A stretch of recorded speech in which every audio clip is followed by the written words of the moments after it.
Welcome to big bang. This is Satish. ఏపీలో జగన్ ఓటమికి కారణాలేంటి? కూటమి ఘన విజయానికి రీజన్ ఏంటి? సంక్షేమ పథకాలతో ఓట్లు రాలవా? ప్రజలు కోరుకుందేంటి? పాలకులు ఇస్తుందేంటి? జాతీయ స్థాయి ఫలితాలు సూచిస్తున్న ట్రెండ్ ఏంటి? తాజా పరిణామాలపై మాట్లాడడానికి మనతో పాటు ఉన్నారు జై భారత్ నేషనల్ పార్టీ అధ్యక్షులు, అలాగే ప్రముఖ సామాజిక విశ్లేషకులు సిపిఐ మాజీ జేడీ లక్ష్మీనారాయణ గారు. లక్ష్మీనారాయణ గారు నమస్తే సార్. జై భారత్ సతీష్ గారు. సార్, లక్ష్మీనారాయణ గారు, మనం చూస్తున్నాం అంటే ఆంధ్రప్రదేశ్లో అంటూ ఎగ్జిట్ పోల్స్ ఇచ్చేటప్పుడు అధికార వైఎస్ఆర్ కాంగ్రెస్ పార్టీకి ఓటమి తప్పదని కొన్ని సంస్థలు అంచనా వేస్తే, కొన్ని సంస్థలు వైఎస్ఆర్ కాంగ్రెస్ పార్టీ తిరిగి అధికారంలోకి రావచ్చు అన్నారు. కానీ ఈ స్థాయిలో ఘోర ఓటమి ఎదురవుతుందని వైఎస్ఆర్ కాంగ్రెస్ పార్టీ ఎక్స్పెక్ట్ చేయలేదు. వైఎస్ఆర్ కాంగ్రెస్ పార్టీకి ఇన్ని తక్కువ స్థానాలు వస్తాయని కూటమి నేతలు కూడా ఎక్స్పెక్ట్ చేయలేదు. ఇంత ఘోర పరాభవానికి దారితీసిన పరిస్థితులు ఏవై ఉండొచ్చు అంటే మీరేమంటారు? యాక్చువల్గా ఇక్కడ మనము లార్డ్ యాక్టన్ అని ఒక వ్యక్తి ఒక మాట చెప్పారు. Sir, power corrupts, absolute power corrupts absolutely అంటారు. అంటే ఎప్పుడైనా అధికారం అన్నది మిమ్మల్ని ఈ విధంగా కరప్షన్ కు దారి తీస్తుంది. అదే అధికారం ఇంకా చాలా ఎక్కువైనా కూడా ఆ కరప్షన్ అన్నది ఇంకా చాలా ఎక్కువ అవుతుంది అన్నది అతను చెప్పేది. యాక్చువల్ గా మన ఆంధ్రప్రదేశ్ చరిత్రలో ఇన్ని సీట్లు ఎవరికి రాలేదు. 151 అన్నది ఒక హిస్టరీ. సో ఆ విధమైన ప్రజలు ఒకసారి ఛాన్స్ అని తెలియజేసిన విధానంలో జగన్మోహన్ రెడ్డి గారు సీఎం గా అవడం, ఆ తర్వాత 5 సంవత్సరాల పాలన, తర్వాత మీరు అన్నట్టు నిన్న ఎన్నికల్లో 164-11 ఈ విధమైన 11 సీట్లతో వారు ఘోరంగా ఓడిపోవడం జరిగింది. సో ఈ పరిస్థితులకు ప్రధానమైన కారణం ఏంటి అన్నది మీరు అనుకుంటున్న ప్రశ్న. ఎప్పుడూ కూడా ఒక ప్రభుత్వం యొక్క కంటిన్యూషన్, ఆ ప్రభుత్వం యొక్క ఎలా నడుస్తోంది ప్రభుత్వం అని చెప్పేవాడు ముఖ్యంగా ప్రభుత్వంలో పనిచేసే ఉద్యోగి. యాక్చువల్ గా ఈ ప్రభుత్వం చూస్తే మొదటి నుంచి ఆయన జగన్మోహన్ రెడ్డి గారు ప్రచారం చేస్తున్నప్పుడు సిపిఎస్, ఓపీఎస్ అన్నది వచ్చింది, old pension scheme, contributory pension scheme. దాని గురించి ఆయన అన్నది ఏమంటే ఒక వారం రోజుల్లో దీన్ని సాల్వ్ చేస్తాను. కానీ వచ్చిన తర్వాత 5 సంవత్సరాల్లో ఎటువంటి పరిష్కారమో దొరకలేదు. ఆ తర్వాత ముఖ్యంగా ఎన్నికలకు పోయే సమయంలో అంగన్వాడీ సేవికల మీద, ఆశా వర్కర్ల మీద ఏ విధంగా ప్రభుత్వం ప్రవర్తించిందన్నది మొత్తం మీడియాలో మనం చూసాం. కాబట్టి ఇది ప్రధానమైన ఒక కారణం. అంటే మన ప్రభుత్వ ఉద్యోగులు ఎవరైతే ఉన్నారో వారు ఏ విధంగా ప్రభుత్వం గురించి వాళ్ళ అభిప్రాయం ప్రజల్లోకి తీసుకువెళతారు కాబట్టి అదొకటి. రెండవది వచ్చేసి విధ్వంసము మరియు అహంకార ప్రవర్తన. ఇది రెండవగా తీసుకోవచ్చు. ఎందుకంటే వారి ఛార్జ్ తీసుకోవడమే ప్రజావేదిక అన్నదాన్ని కూల్చడం నుంచి మొదలైంది. ఆ తర్వాత ఋషికొండ మీద ఏ విధంగా కన్స్ట్రక్షన్లు చేశారు, ఆ తర్వాత ఇసుక కానీ మైనింగ్ కానీ ఈ ప్రకృతికి ఏ విధమైన విధ్వంసం కలుగజేశారన్నది మనం చూసాం.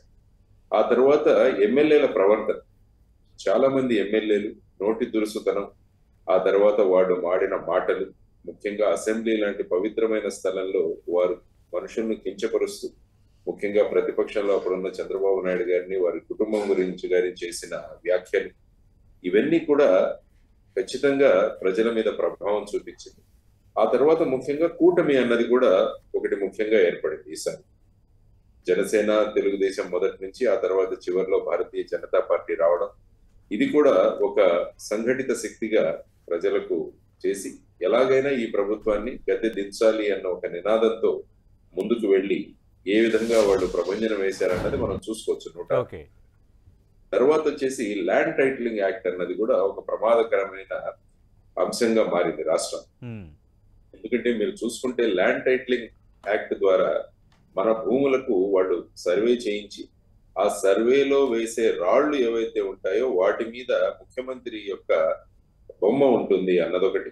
ఆ తర్వాత పట్టాదారు పాస్బుక్లు, వీటన్నిటి మీద ఆయన ముఖ చిత్రం ఉండడం, ఇవన్నీ కూడా. తర్వాత ల్యాండ్ టైటిలింగ్ యాక్ట్ వల్ల ఏ విధమైన ప్రమాదం కలుగుతుందని ముఖ్యంగా అడ్వకేట్లు అనేక రోజులు వాళ్ళు ధర్నాలు చేశారు, లేకుంటే నిదర్శనలు చేశారు. సో ల్యాండ్ టైటిలింగ్ యాక్ట్ అన్నది ఒకటి. తర్వాత వచ్చేసి వాలంటీర్ వ్యవస్థ. ఈ వాలంటీర్ వ్యవస్థ వల్ల ఏంటంటే వైఎస్ఆర్సీపీ కాడర్ కి, తర్వాత ఎమ్మెల్యేలకి, ముఖ్యమంత్రికి ఉన్న ఆ లింక్ ఏదైతే ఉందో అది పూర్తిగా తొలగింది. ఏ పని కావాలన్నా కూడా వాలంటీర్. కాబట్టి వాలంటీర్ వ్యవస్థ అన్నది ఎంత ప్రబలంగా ప్రజల్లోకి వెళ్ళిపోయిందంటే ముఖ్యమంత్రి వాలంటీర్స్ తప్ప మిగతా ఎవరు కూడా రాలేదు. దాంట్లో వైఎస్ఆర్సీపీ క్యాడర్ లో కూడా అసంతృప్తి, తర్వాత వచ్చేసి వాలంటీర్స్ లో కొంతమంది ప్రవర్తన కూడా మనం చేశాం. తర్వాత ముఖ్యంగా రోడ్స్, రహదారులు చాలా అధ్వాన పరిస్థితిలో ఉన్నాయి రాష్ట్రం. అంటే మొదటి నుంచి అందరూ చెబుతున్నా కూడా అది చెయ్యకూడదు అని మంకుపట్టులాగా పట్టడం వల్ల ప్రజలు కూడా ఈ రహదారులు లేకుంటే ఏం ప్రభుత్వం అన్న దీంట్లో మళ్ళా రోడ్లు సరిగా వేయకపోవడం అన్నది. తర్వాత ఏంటంటే ఓన్లీ సంక్షేమం చేస్తే చాలు ప్రజలు మమ్మల్ని ఎన్నుకుంటారన్న ఒక ధోరణి. అంటే మేము అభివృద్ధి చేయాల్సిన అవసరం లేదు, కేవలం సంక్షేమ పథకాలు చేస్తే చాలు అన్నది. ఎందుకంటే ముఖ్యంగా మధ్యలో ఎమ్మెల్సీ ఎన్నికలు జరిగినప్పుడు వారు ఏమన్నారంటే ఈ ఓటర్లు మా ఓటర్లు కాదు అన్న స్థాయికి కూడా వెళ్ళాం, మా ఓటర్లు వేరు అన్న ఇది కూడా మాట్లాడడం జరిగింది. దానివల్ల ఏమైందంటే సంక్షేమ పథకాలు మాత్రమే అమలు చేస్తే చాలు ఎవరైనా అధికారంలోకి వస్తారు. యాక్చువల్గా ఈసారి వైఎస్ఆర్ ఓటమి కూడా దేశం మొత్తం మీద కూడా ఒక సందేశం పంపించి మీరు కేవలం సంక్షేమం మీదే ఆధారపడితే మీ ప్రభుత్వాలు ఎన్నిక కాకపోవడవు. అందువల్ల అదే గనుక ఈసారి ఆ ప్రభుత్వం గెలిచి ఉంటే మిగతా దేశంలో మిగతా రాష్ట్రాల్లో ఉన్న ప్రభుత్వాలు కూడా ఇక సంక్షేమం చేస్తే చాలు అన్న ధోరణికి వచ్చేవాళ్ళేమో. ఇది కూడా మొత్తం దేశాన్ని మేల్కొల్పడానికి ఆంధ్రప్రదేశ్ ప్రజలు ఇచ్చిన తీర్పు అనుకోవచ్చు. తర్వాత వచ్చేసి చంద్రబాబు నాయుడు గారి అరెస్ట్, ఆ తర్వాత ఆ రింగ్ రోడ్ అలైన్మెంట్ కావచ్చు, మిగతా కేసుల వెంట ఏ విధంగా ఒక కక్ష సాధింపు ధోరణిలో ప్రభుత్వం వెళ్ళింది అన్నది కూడా ప్రజలు చూసి అది కూడా వారి పట్ల సానుభూతి పెంచడానికి. తర్వాత హైకోర్టుకు కూడా రోజు అనేక మంది అధికారులు పిలిపించబడుతూ ఉండేవాడు. వాళ్ళు ఇది ఫాలో అవ్వలేదు, అది ఫాలో అవ్వలేదు, ఇందులో ఏ విధంగా చేశారు. కాబట్టి ప్రజలకు ఎక్కువ సార్లు లిటిగేషన్ వేయాల్సిన సందర్భాలు కూడా చాలా పెరిగిపోయి. అంటే ప్రభుత్వ విధి విధానాలు పాటించకుండా వాళ్ళు ఒక ధోరణిలో వెళుతుండడం వల్ల ప్రజలకు న్యాయస్థానాలకు వెళ్లాల్సిన అవసరం వచ్చింది. దానితో అనేక మంది అధికారులను పిలిపించడం. తర్వాత వచ్చేసి పోలీస్ యాక్షన్స్ కూడా చాలా చోట చూస్తే పోలీస్ స్టేషన్ కి వెళితే న్యాయం జరుగుతుందా, అసలు కంప్లైంట్ ఇవ్వడానికే భయపడే స్థాయికి ప్రజలు వెళ్ళడం వల్ల ఇవన్నీ కూడా ఈ ఫ్యాక్టర్స్ అన్నింటినీ కూడా మీరు తీసుకుంటే ఇవన్నీ కూడా వైఎస్ఆర్సీపీ యొక్క పరాజయానికి, ఆ తర్వాత ఒక కూటమిగా వెళ్ళి తర్వాత వచ్చేసి ముఖ్యంగా మన రాష్ట్రానికి సంబంధించిన 3 క్యాపిటల్స్ అన్నది కూడా ఒక విచిత్రమైన నినాదంతో వాళ్ళు ముందుకు వెళ్ళడం. ఆ తర్వాత అమరావతి రైతులను ఏ విధంగా వాళ్ళు ప్రవర్తించారు, అమరావతి రైతులు వాళ్ళ యాత్ర తీస్తున్నప్పుడు ఏ విధంగా వాళ్లకు సంకటాలు కలిగించారు, ఇవన్నీ కూడా తీసుకుంటే ఫైనల్ గా ఈ కారణాలన్నీ కూడా వైఎస్ఆర్సీపీ ప్రభుత్వాన్ని దించేసి ఆ స్థానంలో కూటమిగా ఏర్పడ్డాయి. ఎందుకంటే ప్రజలు ఏమనుకున్నారంటే సెంటర్ లో మళ్ళా బీజేపీ వస్తే మన రాష్ట్రం అభివృద్ధి చెందాలంటే మళ్ళా ఇక్కడ అనుకూలమైన ప్రభుత్వం ఉంటే బాగుంటుంది అన్నది ఏర్పరచడం. తర్వాత జనసేనాని పవన్ కళ్యాణ్ గారు కూడా వారితో కలిసి వారు 21 సీట్లకే పరిమితం అయినా కూడా ఎలాగైనా ఈ ప్రభుత్వం పోవాలి అన్న నినాదంతో వారు కూడా ముందుకు రావడం, ఇవన్నీ ఫ్యాక్టర్స్ మనం కలుపుకుంటే అది కూటమి విజయానికి దారి చేసింది. అదేవిధంగా ప్రస్తుతం ఉన్న వైఎస్ఆర్సీపీ ప్రభుత్వానికి పరాజయానికి కూడా కారణమైందని నేను అనుకుంటున్నాను. అంటే జేడి లక్ష్మణ్ గారు మీరు చివరిలో ప్రస్తావించారు పవన్ ఫ్యాక్టర్ ఏ స్థాయిలో పనిచేసింది. ఎందుకంటే అసలు కూటమి ఏర్పాటుకు కర్మకర్త క్రియగా ఆయన నిలిచిన వైనం కానీ, తర్వాత భారతీయ జనతా పార్టీ టీడీపీని కలిపిన వైనం, ఎక్కడ కూడా ఎలాంటి సమస్య లేకుండా తనకు తాను సీట్లు తగ్గించుకొని ఫైనల్గా కూటమే గెలవాలంటూ ఆ లక్ష్యంతో అడుగులు వేసిన వైనం, ఇవన్నీ చూస్తున్నప్పుడు అంటే జనసేనకు ఒక బిగ్ జర్నీ, ఒక బ్యాలెన్స్డ్ జర్నీ ఇప్పుడు స్టార్ట్ అయింది అనుకోవచ్చా? డెఫినెట్ గా. ఎందుకంటే 10 సంవత్సరాల ప్రస్థానం తర్వాత ఈ పార్టీ తర్వాత అందులో ఉన్న వారికి అధికారం రావడం, లేకుంటే శాసనసభలకు తర్వాత చట్టసభలకు లోక్సభకు వెళ్ళడం అన్నది చాలా ముఖ్యం.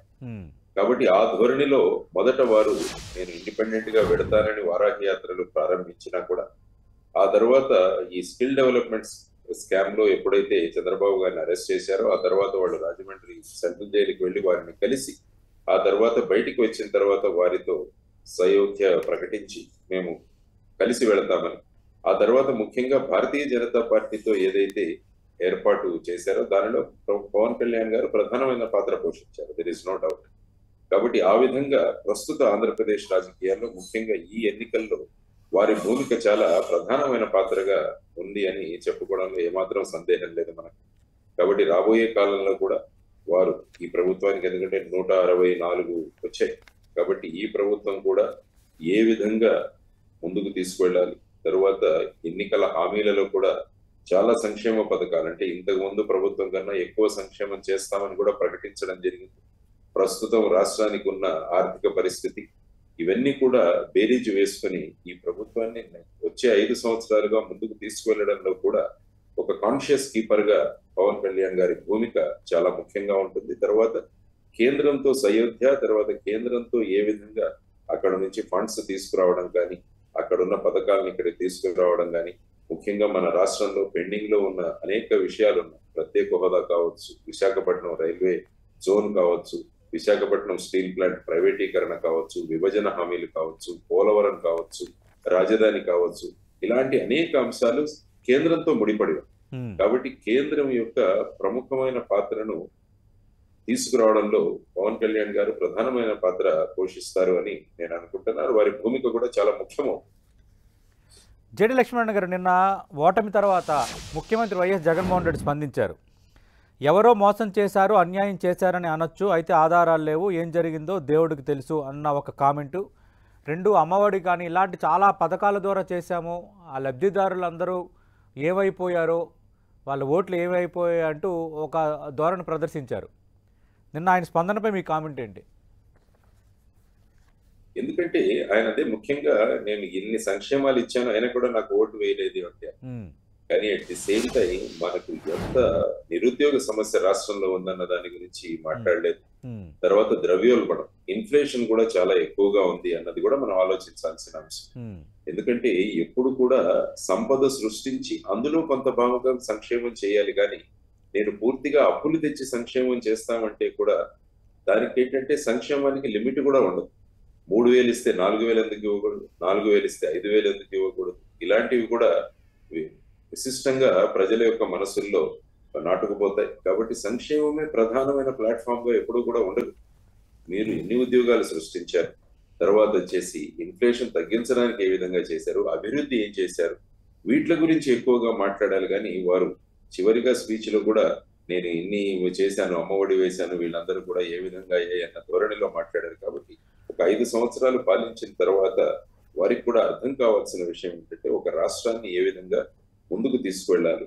కేవలం సంక్షేమం ఉంటేనే మనం ముందుకు వెళతామన్న ధోరణి ఏదైతే ఉందో ఆ ధోరణిలో మార్పు రావాల్సిన అవసరం చాలా ఉంది. తర్వాత ప్రస్తుతం ఈ రాష్ట్రం కూడా మళ్ళా సంక్షేమమే ప్రాధాన్యంగా వెళ్లే ప్రమాదంలో కూడా ఉంది. ఎందుకంటే ఎన్నికల ప్రచారంలో చంద్రబాబు నాయుడు గారు 25 విషయాలు చెప్పారు. ఈ 25 విషయాలు నేను చేస్తాను అని చెప్పేసి.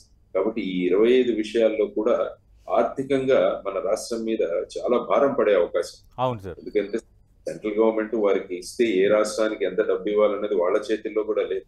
ఎందుకంటే ఫైనాన్స్ కమిషన్ ఏదైతే చెబుతుందో అంత మాత్రం ట్యాక్స్లు డెవల్యూషన్ ఇస్తారు తప్ప ఒక రాష్ట్రానికి ఇవ్వడం కుదరదు. ఎందుకంటే వాళ్ళు కూడా మిగతా అన్ని రాష్ట్రాల అభివృద్ధి చూడాలి. కాబట్టి ఇప్పుడు మన రాష్ట్రానికి, ముఖ్యంగా ఈ కూటమి ప్రభుత్వానికి కేంద్ర ప్రభుత్వం నుంచి ఎన్నో సంవత్సరాల నుంచి మనకు పెండింగ్ లో ఉన్న విషయాలను తీసుకొచ్చే ఒక గొప్ప అవకాశం దొరికింది. కాబట్టి ఈ అవకాశాన్ని వదులుకోకూడదు. ముఖ్యంగా ఇప్పుడు రాష్ట్రం అభివృద్ధి చెందాలంటే నెంబర్ 1 ప్రత్యేక హోదా ఇవ్వాలి. తరువాత రాజధాని అమరావతి ఏదైతే ఉందో దానికి మీరు అన్నట్టు గుజరాత్ లో గిఫ్ట్ సిటీ అని ఒకటి డెవలప్ చేస్తారు. గిఫ్ట్ సిటీ అహ్మదాబాద్ దగ్గర 40 కిలోమీటర్. కాబట్టి ఆ గిఫ్ట్ సిటీకి ఇచ్చిన రాయితీలన్నీ కూడా అమరావతికి ఇచ్చి అమరావతిని కూడా ఆ స్థాయిలో అభివృద్ధి చెయ్యాలి అని అడిగే అవకాశం వచ్చింది. ఎందుకంటే కేంద్రంలో కూడా చంద్రబాబు నాయుడు గారు, నితీష్ కుమార్ గారు వీరిద్దరూ లేకుండా అక్కడ ప్రభుత్వం ఏర్పాటు చేయడం కూడా కష్టంగా ఉంది. అందువల్ల ఇటువంటి సమయంలో మీరు ఎన్డీఏ ప్రభుత్వంలో భాగస్వాములు అవుతారా, లేకుంటే బయట నుంచి సపోర్ట్ ఇస్తారా, ఈ విషయం కూడా వాళ్ళు ఒక నిర్ణయం తీసుకోవాల్సిన అవసరం ఉంది. ఆ తర్వాత ఈ నిర్ణయం తీసుకోక ముందే మన దగ్గర ఉన్న లిస్ట్ ఆఫ్ డిమాండ్స్ ఏవైతే ఉన్నాయో, ఎందుకంటే ఇప్పుడు కమాండింగ్ పొజిషన్ లో ఉన్నారు, కమాండింగ్ పొజిషన్ లో ఉన్నారు కాబట్టి ఇవన్నీ కూడా మాకు మీరు పరిష్కరించాలి అనే ఒక ఒప్పందం కూడా చేసుకోవడం చాలా ముఖ్యం. ఎందుకంటే ఈ రాష్ట్రం 10 సంవత్సరాల్లో మనం చూసాం సుమారుగా 13-14 లక్షల కోట్ల అప్పుల్లో ఉందని అంటున్నారు. కాబట్టి మొదట చంద్రబాబు నాయుడు గారి ప్రభుత్వం చేయాల్సిన, కూటమి ప్రభుత్వం చేయాల్సిన మొదటి విషయం రాష్ట్రం యొక్క ఆర్థిక పరిస్థితి మీద ఒక శ్వేతపత్రం, వైట్ పేపర్ రిలీజ్ చేయడం. ఇంతవరకు ఈ ప్రభుత్వం అప్పులు ఎంత చేసింది, కార్పొరేషన్ల ద్వారా ఎన్ని అప్పులు ఎంత రుణాలు తీసుకొచ్చారు, ప్రస్తుతం మన ఆర్థిక పరిస్థితి ఏంటి, ఈ అప్పుల మీద ఎంత ఇంట్రెస్ట్ వడ్డీ మనం కట్టాలి, ఆ తర్వాత రాష్ట్రానికి జనరేట్ అయ్యే ఇన్కమ్ ఏంటి. ముఖ్యంగా ఇప్పుడు ఏంటంటే ఎక్సైజ్ పాలసీ కూడా ఒకటి ఆలోచించాల్సిన అవసరం. ఎందుకంటే గత ప్రభుత్వం ఈ మందు, ఈ సారాయి తర్వాత లిక్కర్ రేట్లు విపరీతంగా పెంచేసి వాళ్ళు చాలా డబ్బు చేసుకున్నారని. కాబట్టి ఇప్పుడు ఈ రేట్లు తగ్గిస్తడం ద్వారా మళ్ళా ఖజానాకు ఏ విధంగా మీరు రెవెన్యూ తీసుకురాబోతున్నారు, కొత్త ట్యాక్సులు, మీరు ఇన్ని సంక్షేమ పథకాలు మీరు కూడా అనౌన్స్ చేశారు, మరి వీటిని పూర్తి చేయడానికి మీరు ఏ విధమైన ట్యాక్సులు విధించబోతున్నారు, ఏ విధంగా ఆదాయాన్ని పెంచబోతున్నారు అన్నది కూడా ప్రస్తుతం కూటమి ప్రభుత్వానికి ఇక్కడ ఆంధ్రప్రదేశ్ లో ఉన్న ప్రధానమైన ఛాలెంజ్. కాబట్టి వీటన్నిటినీ అనుసంధానం చేసి కేంద్రం నుంచి ఏమేమి మనకు పెండింగ్ ఉన్నాయో అవన్నీ తీసుకురావడానికి ఒక అద్భుతమైన అవకాశం. ఆ అవకాశాన్ని అటు చంద్రబాబు గారు, ఇటు పవన్ కళ్యాణ్ గారు, వీరిద్దరూ కూడా కేంద్రం నుంచి ఖచ్చితంగా తీసుకొస్తారన్న ఆశాభావంతో ఓటర్లు ఉన్నారని నేను అంటా. జేడి లక్ష్మీనారాయణ గారు, మీరు చెప్పింది వాస్తవం. ఎందుకంటే ఉమ్మడి ఆంధ్రప్రదేశ్లో 99లో కానీ తర్వాత 2004, 2009 ఆ సందర్భాల్లో వచ్చిన ఎంపీల సంఖ్య అనేది కేంద్రంలో చాలా కీలక పాత్ర పోషించింది. రాష్ట్రం విడిపోయిన తర్వాత తొలిసారిగా ఇక్కడ తెలంగాణలో 8 మంది బీజేపీ ఎంపీలు గెలిచారు. అలాగే ఆంధ్రప్రదేశ్లో 21 మంది ఎన్డీఏ ఎంపీలు ఉన్నారు. అంటే మొత్తంగా అక్కడ 21, ఇక్కడ 8 కలిపి 29 మంది ఎంపీలు ఉన్నారు. ఖచ్చితంగా రెండు రాష్ట్రాల ప్రయోజనాలు నెరవేరే దిశగా ఇది మంచి అవకాశం ఒకటి.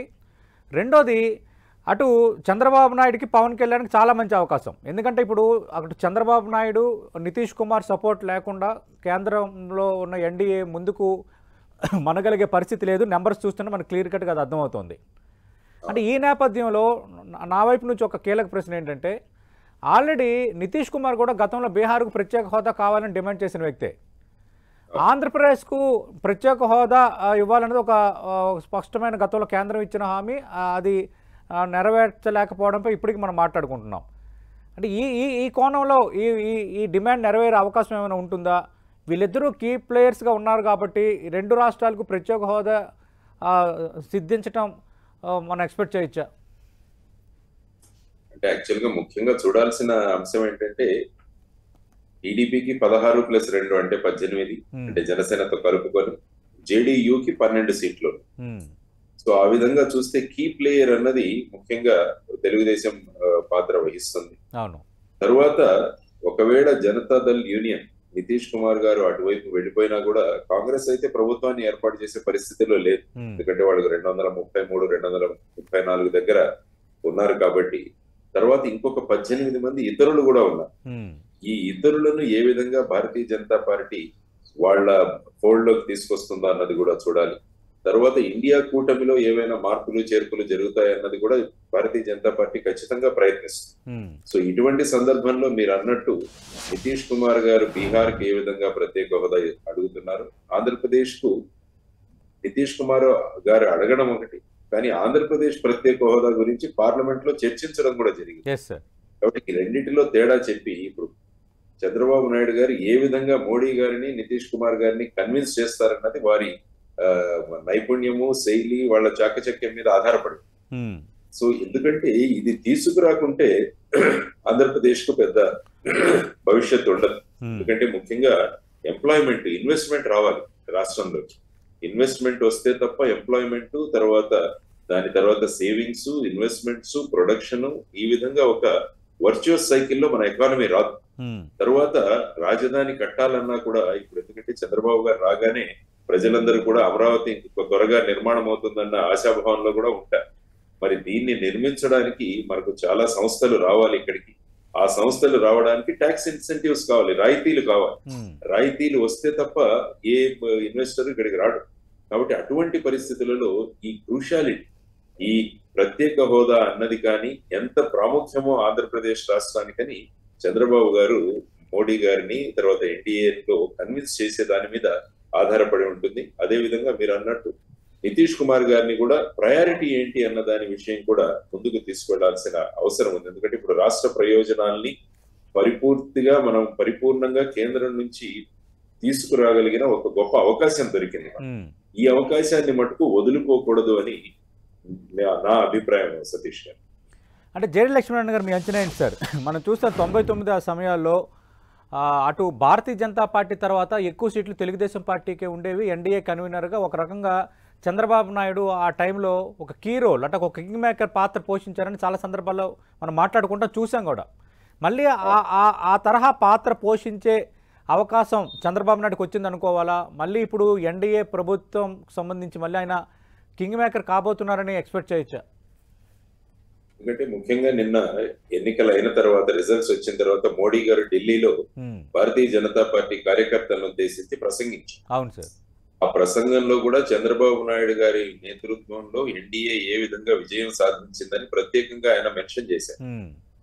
అంటే ఈ సందర్భంగా తర్వాత ఈ రోజు వారిని ఆహ్వానించడం, వారు వెళుతుండడం, ఇవన్నీ గమనిస్తే, ఎందుకంటే ఈ ప్రభుత్వం కొనసాగాలి అంటే, ఈ ప్రభుత్వం ఎన్డీఏ మూడవసారి రావాలి అంటే ఖచ్చితంగా చంద్రబాబు గారి భూమిక చాలా ప్రాముఖ్యం సంతరించుకోబోతుంది. ఎందుకంటే వాజ్పేయి గారి ప్రభుత్వంలో కూడా వారు ఎన్డీఏ కన్వీనర్ గా ఆ సమయంలో అనేకమైన నిర్ణయాలు, తర్వాత ఆంధ్రప్రదేశ్ రాష్ట్రానికి కూడా అనేక విషయాలు తీసుకురావడానికి కూడా అనేక స్కీములు కావచ్చు, అనేక నిధులు కావచ్చు, వీటన్నింటినీ తీసుకురావడంలో ఆయన ప్రధానమైన భూమిక పోషించారు. కాబట్టి ఇప్పుడు వారు ఎన్డీఏ ప్రభుత్వంలో చేరుతారా లేకుంటే బయట ఉండి సపోర్ట్ ఇస్తారా అన్నది కూడా ఒక ప్రధానమైన అంశం. సో ఆ విధంగా చేస్తూ వారి భూమిక చాలా ప్రాధాన్యత సంతరించుకుంది. ఆ విధంగా ఈ దొరికిన అవకాశాన్ని అందిపుచ్చుకొని వారు రాష్ట్రాన్ని అన్ని రంగాల్లోకి ముందుకు తీసుకువెళ్లే విధంగా వారు నిర్ణయాలు తీసుకుంటారని నేను అనుకుంటాను. తీసుకోవాల్సిన అవసరం కూడా. ఓకే, జేడి లక్ష్మీనారాయణ గారి జాతీయ స్థాయి ఫలితాలు మనం మాట్లాడుకుందాం. ఎందుకంటే కంటిన్యూగా మూడోసారి ఎన్డీఏ ప్రభుత్వాన్ని ఏర్పాటు చేస్తున్న భారతీయ జనతా పార్టీకి ఇండివిజువల్గా 241 స్థానాలకే పరిమితం అవడం, అలాగే ప్రధానంగా భారతీయ జనతా పార్టీ గతంలో వెల్ పెర్ఫామ్ చేసిన యూపీ, మహారాష్ట్ర, అలాగే రాజస్థాన్, కర్ణాటక రాష్ట్రాల్లో సీట్లు తగ్గడం, పశ్చిమ బెంగాల్లో కూడా కొంత ప్రతికూల పరిస్థితి ఎదురవటం, ఇది దేనికి సంకేతం అంటారు? అలాగే ఇండియా కూటమి పెర్ఫార్మెన్స్ కూడా కొంత బెటర్ అయ్యింది. ముఖ్యంగా ఏంటంటే ఇండియా కూటమిలో ఉన్న సభ్య పార్టీలు ఏవైతే ఉన్నాయో అవన్నింటిలో వాటిలో కూడా ఒక సఖ్యత ఏర్పాటు జరిగింది అనేది ఒకటి జరగడం. ముఖ్యంగా మీరు తీసుకుంటే భారతదేశ రాజకీయాలను శాసించేది ఉత్తరప్రదేశ్. ఉత్తరప్రదేశ్ లో కూడా ముఖ్యంగా ఈసారి అయోధ్య మందిర నిర్మాణం, ఆ తర్వాత అక్కడ ఉన్న వాతావరణం, ఇవన్నీ చూస్తే ఖచ్చితంగా భారతీయ జనతా పార్టీ ఈసారి ఇక్కడ క్లీన్ స్వీప్ చేస్తుంది అనుకున్నాను. యాక్చువల్ గా మీరు చూసుకుంటే 2014లో ఉత్తరప్రదేశ్ లో 71 స్థానాలు భారతీయ జనతా పార్టీకి వచ్చాయి 80లో. దాని తర్వాత 2 అపనా దళని వారికి కూడా వచ్చింది, అంటే మొత్తం 73. ఆ తర్వాత 2019లో 62 + 2 64. కానీ ఈసారి చాలా తగ్గిపోయింది. దానివల్ల ఏమవుతుందంటే ఈ యూపీ యొక్క ప్రభావం మొత్తం దేశం మీద కూడా పడింది. ఆ తర్వాత విభజన రాజకీయాలు ఏవైతే వాళ్ళు చేశారో, ముఖ్యంగా మహారాష్ట్ర, ఎందుకంటే మహారాష్ట్రలో పనిచేశాను కాబట్టి అక్కడ ప్రజల యొక్క సానుభూతి ఉద్ధవ్ ఠాక్రే గారు, తర్వాత శరద్ పవార్ గారి దిశగా వెళ్లి మహావికాస్ అఘాడికి ఈసారి వచ్చింది. తర్వాత అక్టోబర్ నెలలో అక్కడ అసెంబ్లీ ఎన్నికలు కూడా. అవును, ఈ అక్టోబర్ లో మహారాష్ట్రలో ఎన్నికలు. తర్వాత అదే విధంగా చూసుకుంటే మీరు హర్యానాలో కూడా కాంగ్రెస్ కు 5 సీట్లు వచ్చాయి, భారతీయ జనతా పార్టీకి 5. కాబట్టి హర్యానా కూడా ఎన్నికలకు వెళ్ళబోతుంది. కాబట్టి ఈ 2 రాష్ట్రాల ఎన్నికల మీద కూడా ఇప్పటి ప్రభావం చూడబోతోంది. ఆ తర్వాత ముఖ్యంగా ఏంటంటే మనం చూడాల్సిన విషయం 400+ క్యాంపెయిన్, 400 పార్ అన్న దీంట్లో ముందుకు వెళ్ళారు. యాక్చువల్ గా ఇదే మీరు 2004లో కూడా ఒకసారి అన్వయించుకుంటే అటల్ బిహారీ వాజ్పేయి గారి నాయకత్వంలో ఇండియా షైనింగ్ అన్న భారత్ వెలిగిపోతుందని ప్రమోద్ మహాజన్ గారు ఎవరైతే ఉన్నారో అప్పుడు వారి ఆధ్వర్యంలో ఇండియా షైనింగ్ క్యాంపెయినింగ్, భారత్ వెలిగిపోతుందన్న క్యాంపెయిన్ చేశారు. కానీ ఆసారి గణనీయంగా ఓట్లు తగ్గిపోయి, సీట్లు తగ్గిపోయి.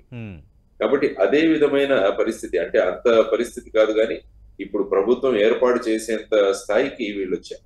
ముఖ్యంగా ఈ క్యాంపెయినింగ్ లో, ప్రచారంలో భారతీయ జనతా పార్టీ కానీ నరేంద్ర మోడీ గారు కానీ మెయిన్ గా అన్ఎంప్లాయ్మెంట్ గురించి ఎక్కడ పెద్దగా ఉద్దేశించలేదు. ఎందుకంటే భారతదేశాన్ని, అన్ని రాష్ట్రాలను పట్టి పీడిస్తున్న ప్రధానమైన సమస్య నిరుద్యోగ సమస్య. దాని గురించి కూడా ఎక్కువగా మాట్లాడారు.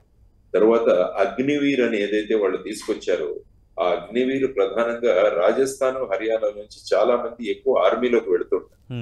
కానీ ఈ 2 రాష్ట్రాల్లో చూస్తే భారతీయ జనతా పార్టీ 2 రాష్ట్రాల్లో కూడా దెబ్బతింది. తర్వాత వచ్చేసి ఏంటంటే మణిపూర్ లో జరిగిన హింసాకాండ, దాని మీద ప్రభుత్వం స్పందించిన తీరు, ఇదొకటి ప్రధానంగా. తర్వాత వ్యవసాయ చట్టాలకు వ్యతిరేకంగా పోరాడుతున్న రైతుల మీద ఏ విధంగా వారు ప్రవర్తించారన్నది కూడా ఒక ప్రధానమైన కారణం. ఆ తర్వాత వచ్చేసి మేమన్నట్టు క్యాంపెయినింగ్ లో కూడా కొన్ని వ్యాఖ్యలు ఏవైతే చేయబడ్డాయో అవి ప్రజలకు పెద్దగా రుచించదు. వ్యాఖ్యలు అంటే వ్యక్తిగతంగా వ్యాఖ్యలు ఆ విధంగా చేయడం వల్ల ప్రజలకు రుచించలేదు. కాబట్టి ఈ అన్నిటి కారణాలు. తర్వాత 10 సంవత్సరాలు ప్రభుత్వం ఉంది.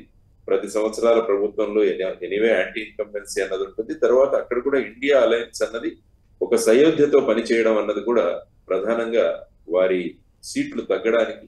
ఎనివే వాళ్ళు ఖచ్చితంగా ప్రభుత్వాన్ని ఏర్పాటు చేస్తారు అందులో. కానీ ఎప్పుడు కూడా అబ్సల్యూట్ మెజారిటీ ఉన్న గవర్నమెంట్ల కన్నా ఈ విధంగా కోయలేషన్ లో ఉన్న గవర్నమెంట్లు, తర్వాత అంచున ఉన్న ప్రభుత్వాలు ఎప్పుడు కూడా అనేక అంశాలను పరిగణలోకి తీసుకొని పనిచేస్తాయి. లేకుంటే ఏంటంటే ఇక్కడ చూసాం 151 ఇస్తే ఏం చేశారు అన్నది.